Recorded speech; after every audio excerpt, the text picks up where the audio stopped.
Ever pondered over the most gruesome deaths recorded in the Bible? Today our journey takes us through the pages of this sacred book as we explore the 11 most shocking demises that still send shivers down our spines. The Bible, a text of paramount importance to Christians, is a tapestry woven with tales of faith, hope, love, wrath, and redemption. Its narratives, passed down through generations, not only serve as moral guides but also as stark reminders of the severe consequences of disobedience. Among these tales, there are accounts of deaths so brutal they've managed to retain their shock value over thousands of years. From kings to commoners, from faithful servants to those who strayed, the Bible does not shy away from illustrating the raw reality of life and death. So brace yourselves as we embark on this journey, revisiting these chilling tales that have stood the test of time. Stay tuned as we delve into these shocking biblical narratives. The first death in the Bible is no less than a fratricide. The tale of Cain and Abel is one of the most profound narratives in biblical stories. These two brothers, the sons of Adam and Eve, represent contrasting aspects of humanity. Abel, the younger brother, was a shepherd, while Cain tilled the soil, a hard-working farmer. The pivotal point in their story revolves around an offering to God. Abel offered the firstborn of his flock and their fat portions, a gesture that was well received by God. Cain, on the other hand, presented some of the fruits of the soil.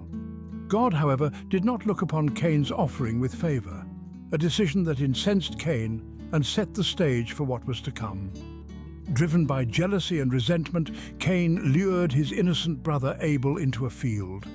It was there, away from prying eyes, that Cain committed the unthinkable. He murdered his own brother, spilling Abel's blood onto the very soil that he tilled. This act of fratricide, the first recorded death in human history, was a stark demonstration of how destructive unchecked emotions can become. In the aftermath of this heinous act, God confronted Cain, who feigned ignorance about his brother's whereabouts. But God, omniscient as he is, knew the truth. As punishment for his crime, Cain was condemned to a life of wandering, forever marked by a curse that would prevent the earth from yielding its fruits to him. Abel's death, however tragic, serves as a stark reminder of the destructive power of jealousy and anger. It's a sobering lesson from the dawn of humanity, a lesson about the sanctity of life and the heavy cost of taking it away. It's a story that resonates across the millennia, a story that compels us to confront the darker aspects of our nature. Thus, Abel's death marks the first act of murder in human history. Next, we encounter the death of the wicked son. The tale of is one of the more mysterious stories in the Bible, found in the book of Genesis. Was the firstborn son of Judah and his Canaanite wife Shua. Story is brief but powerful. The Bible doesn't provide a detailed account of wickedness. It does not specify what evil deeds he committed. His actions were so wicked that they were seen as evil in the eyes of God, a sobering reminder of the divine standards of righteousness. The Bible simply states, Judah's firstborn was wicked in the Lord's sight, so the Lord put him to death. The story of death is abrupt and shocking. It's a stark reminder of the consequences of straying from the path of righteousness. It serves as a warning to those who choose to live wicked lives, ignoring the divine laws set by God. However, the story of does not end with his death. His legacy continues through his brother Onan, and a complex narrative of duty, deception, and ultimately redemption. But that, my friends, is a story for another time. The death of though briefly mentioned in the Bible, holds profound lessons. It's a tale of divine justice, of God's intolerance for wickedness, and the inevitable consequences of such behavior.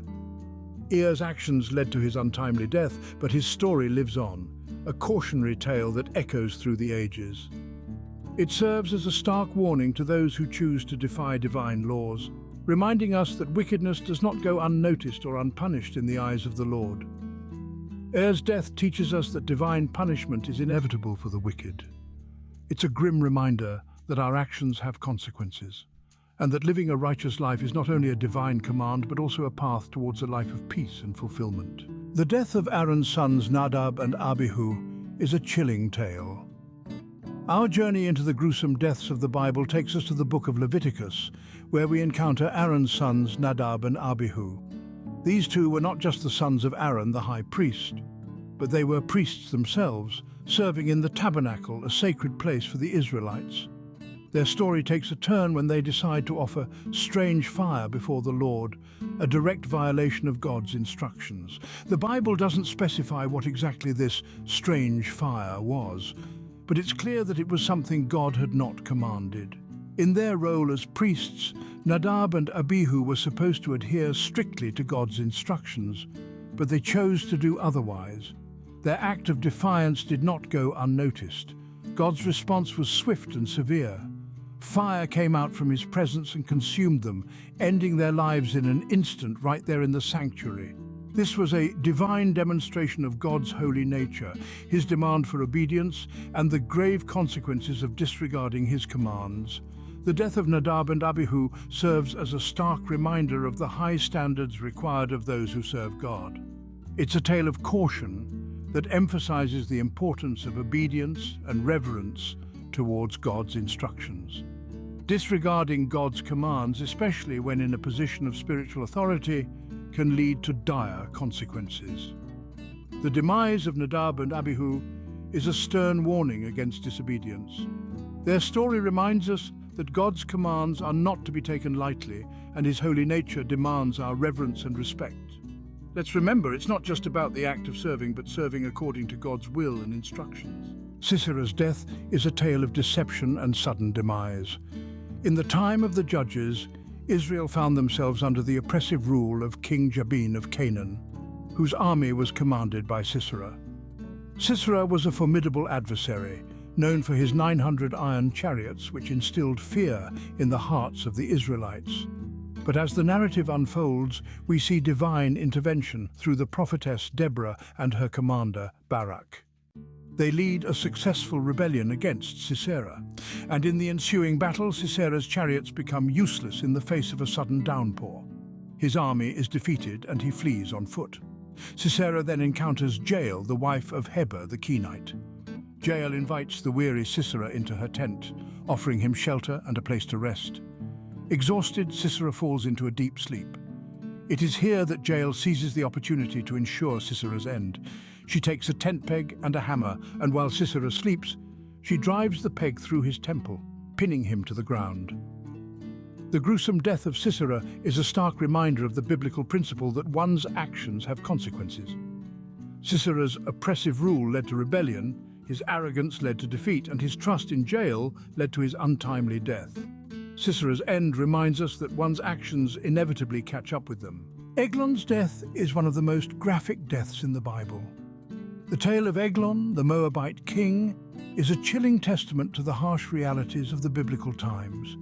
Eglon was a tyrant, ruling over the Israelites with an iron fist for 18 long years.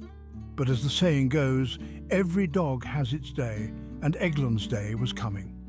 In the heart of this story, we find Ehud, a left-handed man from the tribe of Benjamin. Ehud was chosen by the Israelites to deliver a tribute to the Moabite king. But unbeknownst to Eglon, Ehud had other plans. He had crafted a double-edged sword about 1.5 feet long and strapped it to his right thigh, hidden under his clothing. Ehud's left-handedness plays a crucial role in this narrative.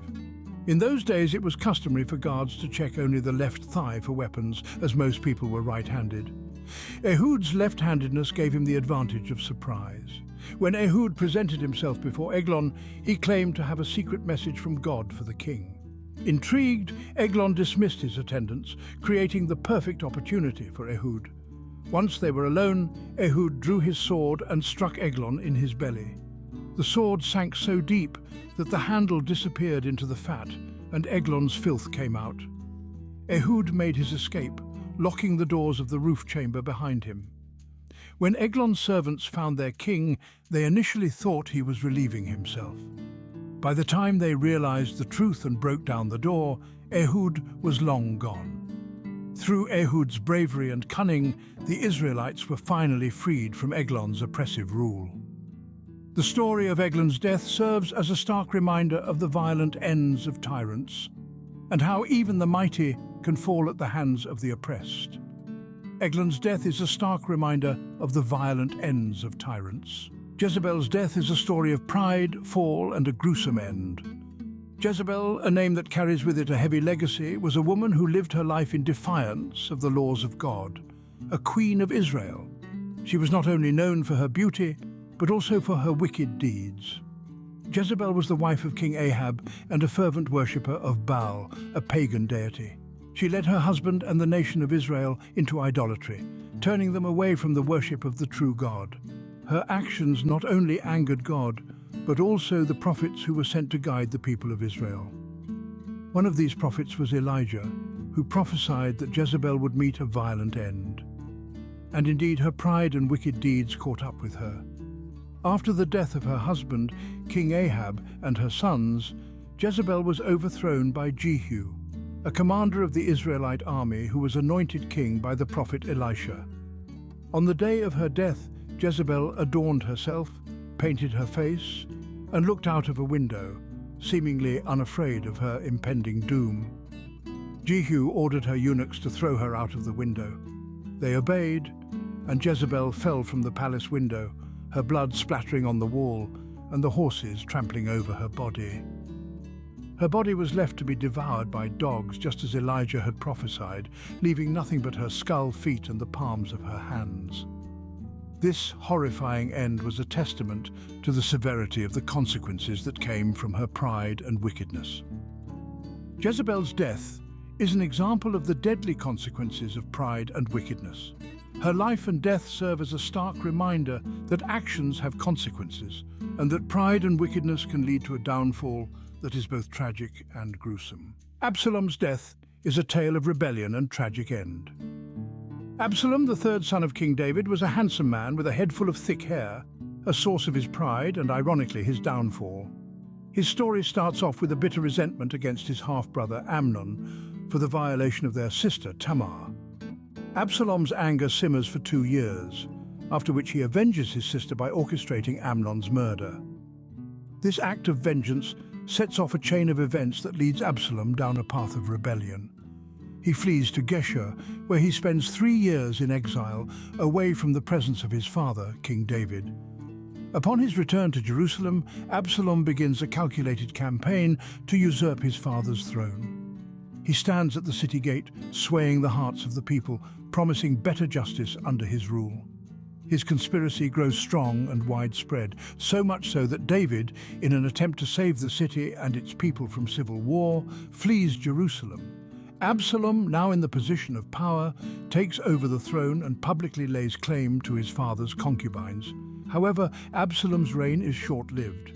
As he pursues his father's forces in the forest of Ephraim, his thick hair, the symbol of his pride, gets caught in the branches of an oak tree. Suspended between heaven and earth, Absalom is defenseless. Joab, David's commander, disregards David's plea to spare his son and thrusts 3 javelins into Absalom's heart, ending his life. Absalom's demise teaches us the dangers of self-pride and rebellion.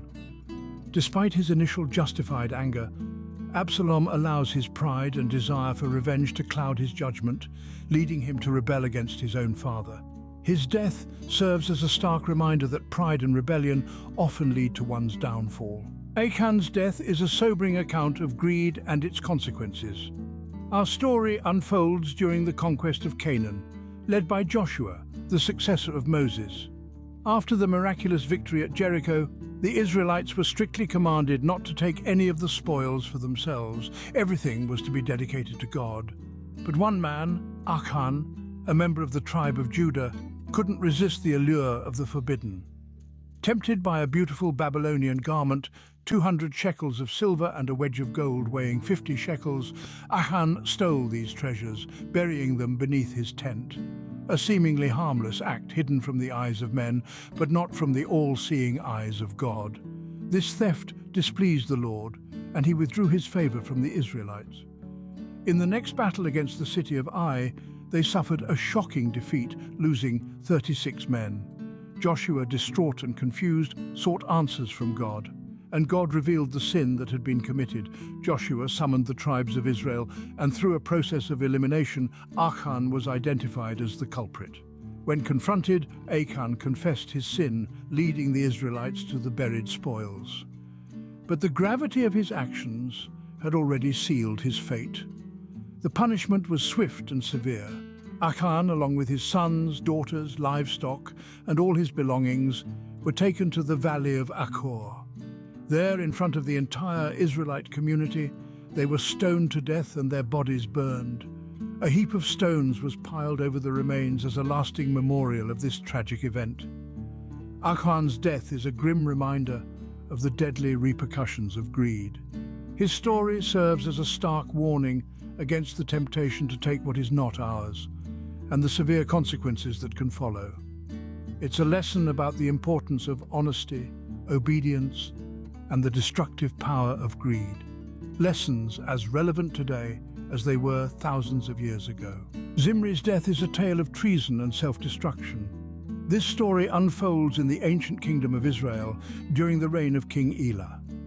Zimri, a high-ranking officer in King Elah's army, was not content with his position and harbored ambitions of seizing the throne for himself. In a shocking turn of events, Zimri assassinated King Elah while the king was in a drunken stupor. With the king out of the way, Zimri took over the throne, quickly establishing himself as the new ruler of Israel. However, his reign was short-lived, lasting only 7 days. His treachery was not well received by the people of Israel, particularly the army, who rallied behind their commander, Omri. Upon hearing of the army's advance, Zimri found himself cornered, with no way out.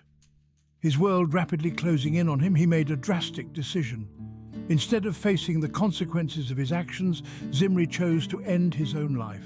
He set his palace on fire, perishing in the flames, a chilling end to a man who had chosen the path of betrayal and treachery. His death serves as a poignant lesson, echoed throughout history and cultures. It's a stark reminder of the destructive power of ambition when it's not tempered by virtue and righteousness.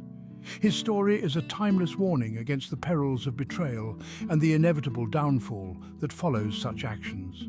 Zimri's death is not just a story of a man's downfall, but also a reflection of the societal norms and values of that time. It's a narrative that highlights the importance of loyalty, integrity, and the respect for rightful authority.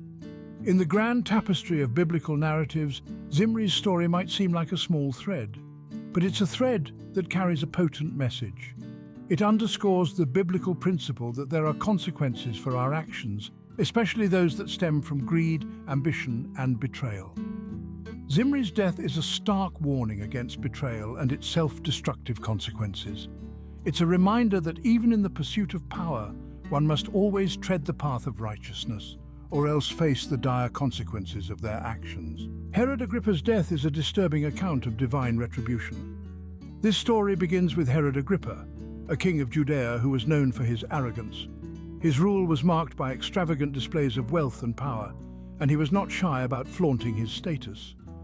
One day, Herod Agrippa decided to give a public address. He donned a robe of silver, which glistened in the sunlight, and took his place on a high platform. As he began to speak, his subjects looked upon him with awe. They praised him, saying, "This is not a man's voice, but a God's."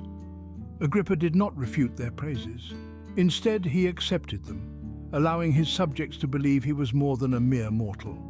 Yet this arrogance did not sit well with the divine. According to the account in the book of Acts, an angel of the Lord struck Agrippa down because he did not give God the glory, and his end was anything but dignified.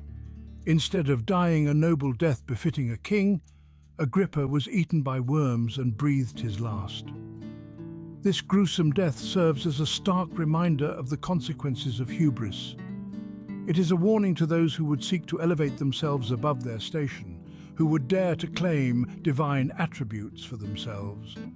The story of Herod Agrippa is a cautionary tale, illustrating the perils of arrogance and the inevitability of divine justice. It's a chilling tale, isn't it? But it also carries a profound message. It reminds us of the importance of humility, of recognizing our place in the grand scheme of things. It reminds us that we are not gods, but mere mortals, subject to the same laws of nature and divine will as all other creatures. Herod Agrippa's death is a testament to the biblical saying, "God opposes the proud, but gives grace to the humble." Let this story serve as a reminder to us all. Humility is not a weakness, but a strength. And those who exalt themselves will be humbled, while those who humble themselves will be exalted. Judas Iscariot's death is one of the most tragic in the Bible. A figure sometimes maligned, sometimes pitied, Judas Iscariot's story is a complex narrative of betrayal and remorse. Judas, one of the 12 apostles of Jesus, is infamous for his act of betrayal. He handed over Jesus to the chief priests in exchange for 30 pieces of silver, a decision that would forever mark him as a symbol of treachery. However, it's essential to remember that Judas was not always the villain of the story. He was once a trusted disciple of Jesus, following him through his travels and teachings, sharing in his mission to spread love and truth. But a decision, a single moment, changed everything. Judas's betrayal set into motion the events leading to Jesus' crucifixion, a sequence of events that would shake the foundations of his own beliefs and convictions. Overwhelmed by guilt and regret, Judas found himself unable to bear the weight of his actions. The 30 pieces of silver, once a tempting offer, now served only as a bitter reminder of his betrayal. In a final act of desperation, Judas returned the blood money to the chief priests and elders, declaring his sin. But their indifference only deepened his despair. Unable to find solace or forgiveness, Judas succumbed to his remorse. He chose a solitary end, his life concluding in a field known as the Field of Blood, a grim testament to his tragic story. Judas Iscariot's tale is fraught with sorrow and regret. It serves as a stark reminder of the devastating effects of guilt and the importance of seeking forgiveness, not just from others, but from oneself. His story is a potent narrative of the human capacity for both betrayal and remorse. Judas's death is a solemn reminder of the devastating effects of guilt and remorse. His story, while tragic, offers lessons about the consequences of our actions and the importance of seeking redemption. We've journeyed through some of the most gruesome deaths in the Bible. We've seen the fraternal strife leading to Abel's demise, the divine punishment meted out to and the fiery fate of Nadab and Abihu. We've witnessed Sisera's unforgettable end, the shocking assassination of Eglon, and the grisly downfall of Jezebel. We've delved into the tragic end of Absalom, the punishment of Achan, and the fiery suicide of Zimri. We've explored the worm-infested demise of Herod Agrippa, and finally, the guilt-ridden suicide of Judas Iscariot. Each of these deaths tells its own tale, shedding light on the human condition and the divine justice of biblical times. They serve as grim reminders of the brutal consequences faced by various figures in biblical narratives. What are your thoughts on these biblical deaths?